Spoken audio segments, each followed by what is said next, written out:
3.5 سال کا دور تھا، وہ اس دور کے اندر سارا کچھ یہ ہوا، ٹھیک ہے نا جی.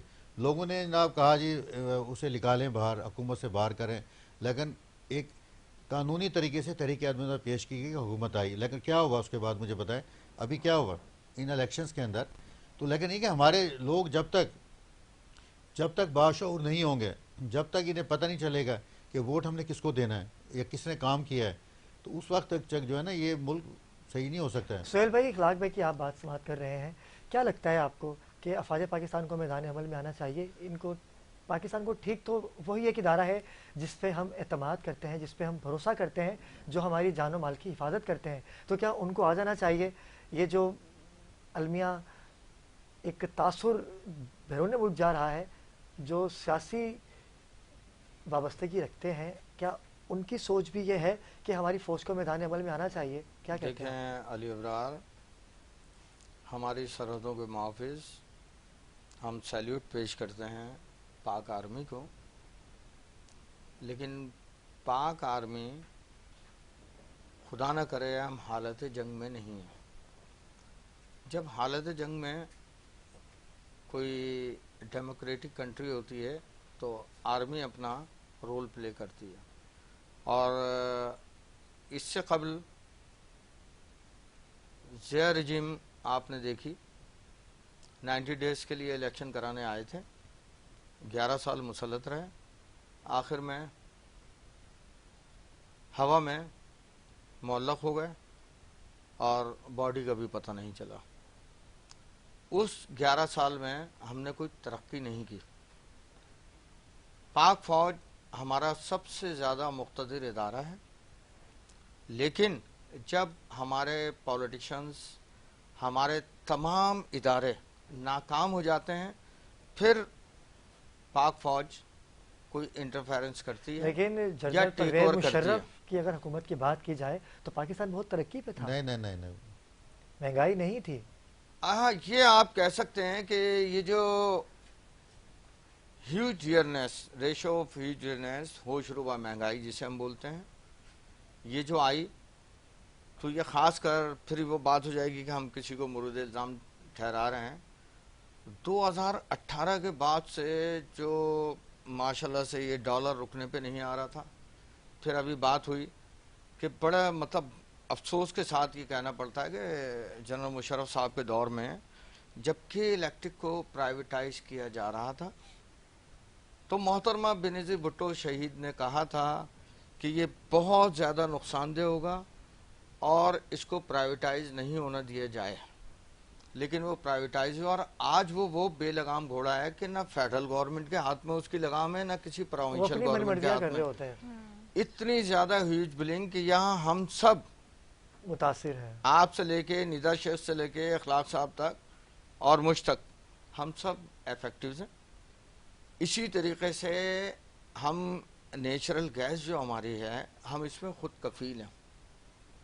تھر کے اندر آپ دیکھ لیں کہ ٹھیک ٹھاک ہم وہاں گیس پیدا کر رہے ہیں، لیکن day by day gas charges میں اضافہ ہو رہا ہے اور نہ جانے کون کون سے عوام کے اوپر ٹیکسز کے بوجھ. تو سہیل بھائی یہ کیسے ہوگا؟ اس کو اسی وقت کہ جب حقیقتاً یہ حالات نہ ہوں، ہمیں مفادات کے تحت کولیشن گورنمنٹس اگر بنتی ہیں، تمام کے تمام عوام کے لیے سوچیں. اور پھر میں یہ بات کہوں گا کہ شہید ذوالفقار علی بھٹو کا جو ایجنڈا تھا، اور پہلی فرسٹ ڈیموکریٹک گورنمنٹ پاکستان میں اگر آئی تو شہید ذوالفقار علی بھٹو کی آئی، لیکن انہوں نے تعلیم سے لے کے روزگار تک، ہماری پاک فوج سے لے کے اور کوئی بھی ادارہ ملک کا آن ڈیپوٹیشن، اس سے پہلے سلسلہ نہیں تھا کہ تمام کوئی بھی ہمارے وہ آن ڈیپوٹیشن جا سکتے تھے اپنے ادارے سے پرمیشن لے کے. ان کی مختلف ممالک میں پوسٹنگ ہوا کرتی تھی. اس ایک غیر مستند مطلب ٹیمپریریلی ایک کانسٹیٹیوشن تھا جس پہ ہم چلے آ رہے تھے. ایک مستند آئین شہید ذوالفقار علی بھٹو نے دیا. اور کسی بھی اگر ایک گھر کا بھی ایک اگر آپ دیکھیں کہ کوئی اسٹینڈرڈ آپ مینٹین کرتے ہیں اور ایک اس کا طریقہ کار وضع کرتے ہیں تو گھر بہترین انداز میں چلتا ہے. اس کے بعد اس ملک نے ترقی کرنی شروع کی. نیوکلیئر پاور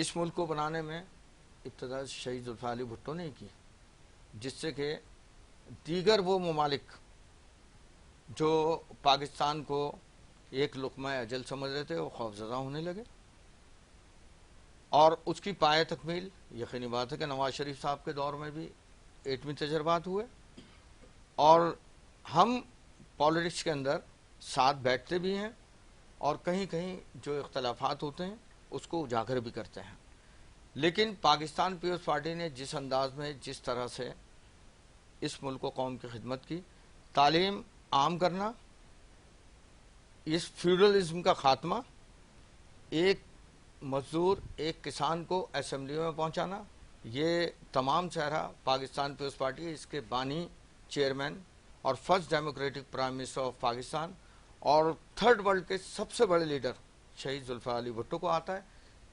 صرف پیپلز پارٹی کے لوگوں کو تو نہیں، in favour of Pakistan, public of Pakistan, Pakistan کی عوام کے لیے جو کچھ وہ کر کے چلے گئے، جس کی پایہ تکمیل شہید بے نظیر بھٹو کر رہی تھی۔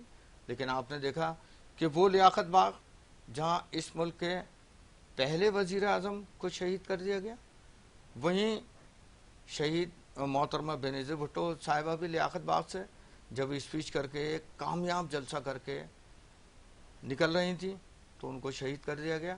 لیکن افسوس جوڈیشری کے اگینسٹ آج تک کچھ نہیں ہوا، شہید ذوالفقار علی بھٹو کو ناکردہ گناہ کے جرم میں تختہ دار پہ چڑھانے پہ، بے نظیر بھٹو شہید کے قاتل آج تک گرفتار نہ ہو سکے۔ تو اب ہم کوئی بھی قیمتی ایک پیٹریوٹک لیڈر چاہے کسی بھی پارٹی کا، ہم پیپلز پارٹی کی بات نہیں کر رہے، اب ہم اس کو کھونا نہیں چاہتے، ملک میں امن چاہتے ہیں، استحکام چاہتے ہیں، اور ایمرجنسی کی ہماری ندا شیخ صاحبہ نے بھی بات کی، وہ ٹھیک ہے کہ لوگ جب سیاستدانوں سے مایوس ہوتے ہیں تو ہماری پاک آرمی کی جانب دیکھتے ہیں، بالکل، لیکن ایمرجنسی لگنا یا مارشل لا کا نفاذ یہ ٹوٹل آئین کے منافی ہے، اور پوری جو ڈیموکریٹک ورلڈ ہے وہ اس کنٹری سے قطع تعلق ہو جاتی ہے جہاں ڈکٹیٹرشپ آ جاتی ہے۔ اچھا اخلاق بھائی، آخر میں میں چاہوں گا کہ آپ بھی کوئی اپنا میسج نہیں دینا دیکھیں، چاہتے میں ہیں تو۔ صرف یہ بتاؤں گا کہ سیاستدانوں کو اب کرنا کیا چاہیے۔ یہ تو ساری باتیں ہوتی رہتی ہیں، جب فلاں نے یہ کیا، بالکل آخر اب میں بھی اگر نہیں سنیں، میں بھی اپنا اگر میسج کہنا شروع کر دینا دوں، چاہیں تو۔ میں صرف یہ کہتا ہوں کہ ہمارے سیاستدانوں کو یہ کرنا ہوگا کہ یہ اپنے جو اخراجات ہیں کم کریں، بیوروکریسی مزے کر رہی ہے، ان کے اخراجات کو کم کریں، اور ملک کے اندر جو ہے نا فالتو اخراجات کو جب ختم کر دیں گے، یہ عیاشیاں ختم کر دیں گے، یہ پروٹوکول ختم کر دیں گے، تو اس کے بعد یہ غریب عوام کی طرف وہ پیسہ جو نا آئے گا واپس۔ یہ آپ اپنے لیڈران سے بھی کہہ رہے ہیں؟ میں تمام لیڈران سے کہہ رہا ہوں، میں سب لیڈروں سے میں کہہ رہا ہوں، دیکھیں ہماری جو ایک منٹ جو ہمارا جو اسمبلی کا جو اجلاس چلتا ہے اس کا کتنا خرچہ ہوتا ہے، ایک ایم این اے آج کتنے پیسے لے رہا ہے پاکستان کے خزانے سے، اس کے بعد آپ کا بیوروکریٹ کیا کر رہا ہے، ایک سیکٹری کے نیچے 10 سیکٹریز ہیں جن کا کوئی کام نہیں ہے، اور تمام جو ہے نا بیوروکریسی مزے کر رہی ہے، جرنیل مزے کر رہے ہیں، پاکستان کی پروٹوکول اتنا دیا ہوا ہے کہ کسی لیڈر کو آپ اٹھا کے دیکھ لیں وہ بنتا نہیں ہے، اس کے بعد پروٹوکول دے دیا جاتا ہے، بالکل اخلاق بھائی، آپ بھی دل برداشتہ ہیں، یہ ساری چیزیں ختم کرنی ہوگی، اگر یہ ختم نہیں کریں گے تو پھر ظاہر ہے عوام جو ہے یہ کب تک پیچھے گی۔ آج کے پروگرام میں ہم نے ایگری ود اٹ کہ ہمارے جتنے بھی سیاستدان ہیں وہ کرپٹ ہیں۔ نہیں کرپٹ نہیں میں کہہ رہا، یہ آپ غلط کہہ رہی ہیں، کرپشن کی آپ بات میرے نہیں منہ میں کی الفاظ نہ انہوں نے۔ ڈالیں، میں نے کرپشن کی بات نہیں کی، دیکھیں، میں یہ کہتا ہوں کہ آپ نے انہیں کرنا پڑے گا، سنیں میری بات سنیں، انہیں یہ کرنا پڑے گا، جو ایم این اے بنتا ہے 5 کروڑ روپے دے کے بنتا ہے، خرچ کرتا ہے وہ، چلے تو ناظرین اگر کرام، وہ ٹکٹ نہیں یہ لے گا، بات کہیں اور اخراجات چلی نہیں جائے گی لے گا اخلاق تو بھائی، کوئی مسئلہ نہیں اس کے لیے۔ انشاءاللہ اس ٹاپک پہ ہم اگلے پروگرام میں بات کریں گے، اور میں تو بس یہی چاہتا ہوں کہ پاکستان میں جو بھی آئے، وزیر اعظم ہو یا صدر پاکستان ہو، پاکستان کی بات کرے، پاکستانی عوام کی بات کرے، اے اللہ پاک ہمیں ایسے حکمران عطا کر کہ جو پاکستان میں غربت ختم کر دے، مہنگائی کو ختم کر دے، وہ کوئی بھی ہو، لیکن عوام دیکھ رہی ہیں کہ کون ان کا مددگار ہوگا۔ انشاءاللہ ہم اللہ سے مدد مانگنے کے ساتھ ساتھ حکمرانوں پہ بھی توقع رکھ لیتے ہیں، لیکن جہاں تک ایمرجنسی کی بات آئی، افواج پاکستان کی بات آئی، تو افواج پاکستان بھی ہماری مددگار ہیں، اور وہ جاگتے ہیں تو ہم سوتے ہیں۔ ناظرین کرام، انشاءاللہ کل ہوگی آپ سے ملاقات، تب تک کے لیے اللہ حافظ۔